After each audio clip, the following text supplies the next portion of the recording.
Olá, minhas amigas e meus amigos, tudo bem com vocês? Eu sou Gustavo Eugênio do CGE Consultoria e Estudos Jurídicos e hoje, pessoal, eu vou conversar com vocês sobre a tese do Supremo Tribunal Federal 725 que fala da terceirização lícita na Justiça do Trabalho. Foi como eu falei para vocês na nossa aula passada, eu já teci alguns comentários sobre essa tese 725 quando eu falei daquela decisão de agora, de agosto de 2024, sobre a subsidiariedade, sobre a terceirização na Justiça do Trabalho. Eu dei uma pincelada ali. Mas antes de mais nada, pessoal, eu peço para que vocês acionem o sino de notificações, para que vocês sempre recebam esses conteúdos ligados à esfera trabalhista, ligados a direito do trabalho. Peço também que vocês deem o like nesse vídeo, pessoal, e compartilhem esse vídeo com outras pessoas, porque esses temas de terceirização, esses temas que levam muita importância para a Justiça do Trabalho e chegou ao STF esse assunto e ainda vai dar muito pano para manga ainda. Pessoal, foi como eu conversei com vocês na aula passada, eu contei aquela história que aconteceu em 6 de agosto de 2024, na sessão da primeira turma do STF. Você deve lembrar que o ministro Alexandre de Moraes foi voto vencido numa reclamatória no Supremo Tribunal Federal. Para quê, pessoal? Para afastar o vínculo de emprego.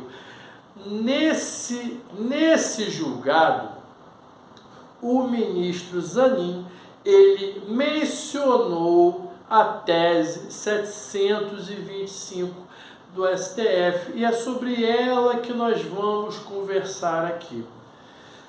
Primeiro, pessoal, é importante nós entendermos o seguinte: a terceirização, ela vem sendo tema sempre muito complexo.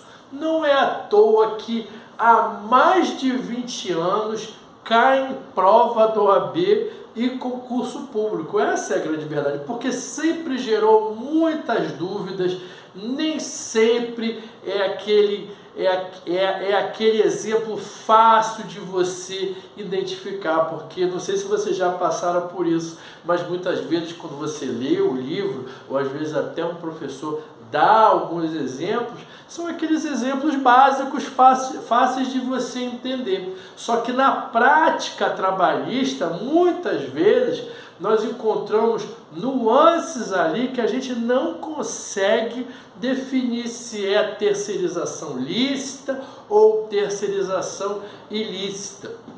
O STF, inclusive, ainda que até certo ponto aceite a terceirização, atualmente, a maioria dos processos que se encontram no STF, que vem do TST, que vem da Justiça do Trabalho, eles já ganharam a repercussão geral e a maioria desses processos de terceirização, principalmente contra entes públicos, se encontram suspensos.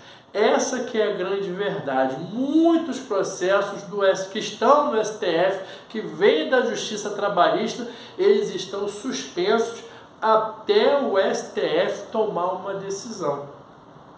O STF, ele já chegou e falou o seguinte: só vai condenar os entes públicos por essa terceirização na responsabilidade subsidiária quando ficar comprovado o que, pessoal? Que esse ente público, ele não fiscalizou. Embora isso seja bem complexo de nós conseguirmos comprovar isso. Mas isso é um ponto. Mas o ponto que traz maior relevância aqui mais a fundo aqui na tese 725. Essa tese 725, ela ganhou notoriedade por quê? Como eu já disse para vocês, há muito tempo a terceirização gera muitas dúvidas.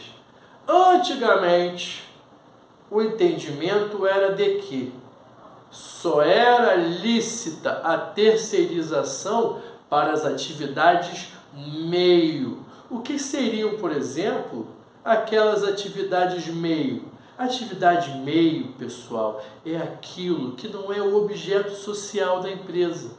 É aquilo que, se tirar aquela atividade meio, não vai acarretar em nada. Se acrescentar aquela atividade meio, também não vai acarretar em nada.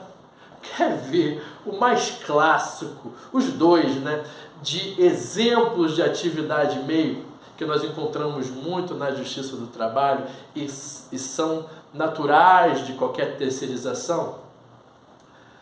Atividade e serviços de limpeza, auxiliar de serviços gerais e serviço de vigilância. Inclusive tem isso na súmula 331 do TST. Isso é atividade meio. Isso interfere na atividade daquela empresa? Não interfere em nada. Imagina isso aí se nós estivéssemos falando, como eu lembro de um exemplo de um professor que comentou, até na época de OAB, funcionário do metrô. Atividade fim do metrô é vender bilhete do metrô. Essa é a atividade fim. Então, naquela época lá, não poderia ser terceirizado atividade fim, vender bilhete do metrô. O cara da bilheteria, a moça da bilheteria, não poderia ser terceirizado. Já auxiliar de serviços gerais e vigilância poderia ser terceirizado. Mas isso mudou, pessoal. Porque o judiciário está sempre mudando e você tem que acompanhar a velocidade dessas mudanças. E não é de hoje não, há muito tempo já mudou. E chegamos ao entendimento de que a atividade fim também poderá ser objeto de terceirização. E é sobre isso que fala a tese 725 do STF. Isso é o que eles estão dizendo para você. Aí, pessoal, é bom que você conheça essa tese 725, dá uma pesquisadinha rapidinho. Se você botar lá no Google, tese 725 STF, já vai aparecer isso. E você vai notar o seguinte: para que se chegasse a essa conclusão, os nobres ministros do STF, eles não foram simplesmente lá na CLT ou nas súmulas do TST, na súmula 331, não, porque isso aí já não seria suficiente. Eles foram para a Constituição da República e lá, quando você entra no site do STF, você percebe que eles pegaram no lead case lá de um recurso extraordinário alguns artigos da Constituição da República para embasar todo o início dessa conversa, para chegarmos ao direito trabalhista. Então veja que eu sempre digo para vocês estudarem direito constitucional. Você pode até não atuar na área constitucional. Com certeza, se você não atua na área constitucional, é muito óbvio que você não vai saber tudo sobre direito constitucional. Mas a verdade é nua e crua, pessoal. Direito constitucional é a base. Você já deve conhecer a hierarquia constitucional. Antes de você conhecer a CLT, para a CLT ser aprovada, para o Código Civil ser aprovado, para o Código de Processo Penal ser aprovado, para uma lei específica ser aprovada, ela tem que estar em consonância, em harmonia com a Constituição da República, a nossa lei maior. E eles foram lá primeiro, e aconselho a você dar uma olhadinha, não custa nada, nesses artigos que ele colocou lá na ementa dessa tese 725. E olha lá, ele já começou dizendo, artigo 2º da Constituição da República. O que fala o artigo 2º da Constituição da República? Independência dos poderes. Você deve saber que o poder executivo, legislativo e judiciário são poderes da República independentes entre si. Isso quer dizer o quê? Por que ele simplesmente foi aí? Isso quer dizer que o Poder Executivo não precisa pedir para ninguém para contratar. Para a gente não ficar indo muito além, nós estamos falando de contratação. Terceirização tem a ver com contratação de prestação de serviços. Então, o Poder Judiciário, o Tribunal de Justiça, tem poder para contratar seus auxiliares de serviços gerais ou aqueles específicos de terceirização. O Executivo e o Legislativo, a mesma coisa. Também, eles foram de cara também para o artigo 5º, inciso 2, princípio da isonomia. Todos são iguais perante a lei. Além do princípio da isonomia no artigo 5º, como sempre, pessoal, ele foi em alguns incisos do artigo 5º, que eu sempre falo para você, estuda o artigo 5º, ele é gigante, mas ele é gigante porque tem muita coisa importante. Ele também foi lá para se basear no julgamento, no artigo 5º, inciso 36, direito adquirido, ato jurídico perfeito e coisa julgada. Por quê, pessoal? Digamos que tivesse alguma alteração na legislação ou no entendimento do STF, hoje, agosto de 2024. Só que o direito do reclamante, por exemplo, foi anterior a essa alteração. Então, nada mais justo, nada mais coerente do que os ministros do STF se valerem do direito adquirido. Se você já ganhou esse direito, ele é direito adquirido. Se já teve um ato, e já se consolidou esse ato, é o ato jurídico perfeito. Você não vai poder fazer alterações sob pena de violar a segurança jurídica. Se já teve decisão que encerrou a conversa ali, coisa julgada. Mais uma vez, com base no princípio da segurança jurídica, que eu tenho certeza que você já deve ter estudado, seja em direito constitucional, seja em direito administrativo. Além desses, ele foi lá também no 54 e no 55, inciso 54 e inciso 55. Devido ao processo legal, qualquer conversa que nós tenhamos aqui de alteração de jurisprudência tem que estar atento ao devido processo legal. Ou para alguns, pode ser que isso caia numa prova, due process of law. Banca de concurso gosta muito disso. Principalmente quando é nos concursos de um nível maior ainda.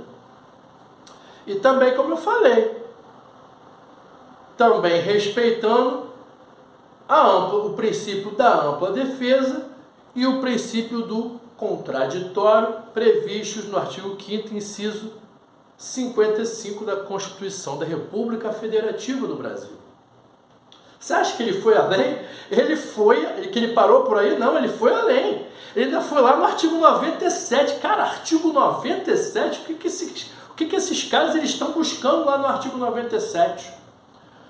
Antes que alguém venha falar de inconstitucionalidade da lei, se entrarem nessa seara e pedirem alguma inconstitucionalidade, algum advogado em algum processo, chega ao STF pedindo a inconstitucionalidade, ou seja, ou vem algum órgão de segunda instância dos tribunais falando de inconstitucionalidade da norma jurídica, ele já te avisou aqui de forma implícita, olha só, com base no artigo 97 da Constituição da República, no controle difuso, que aí é outra história, essa matéria constitucional, no controle difuso só poderá haver declaração de inconstitucionalidade da norma pelo órgão especial através de maioria do órgão especial.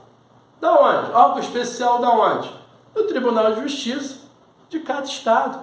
Então perceba que temos aqui muitas possibilidades. Às vezes o examinador de uma banca de concurso público, ele pode falar de uma terceirização e, no caso concreto, falou que o TRT da terceira região de Minas Gerais declarou a inconstitucionalidade da norma. Aí você vai ter que saber se foi uma decisão simples, se foi um órgão especial. Olha só aí como é que às vezes alguns detalhes que podem passar despercebidos podem ganhar relevo, podem ganhar importância. Então, não custa nada você dar uma lida. Com certeza, esses artigos, que é entre nós, artigo 97 da Constituição da República, você já deve ter estudado também. É importante você conhecer, que isso cai bastante em concurso público na parte de direito constitucional.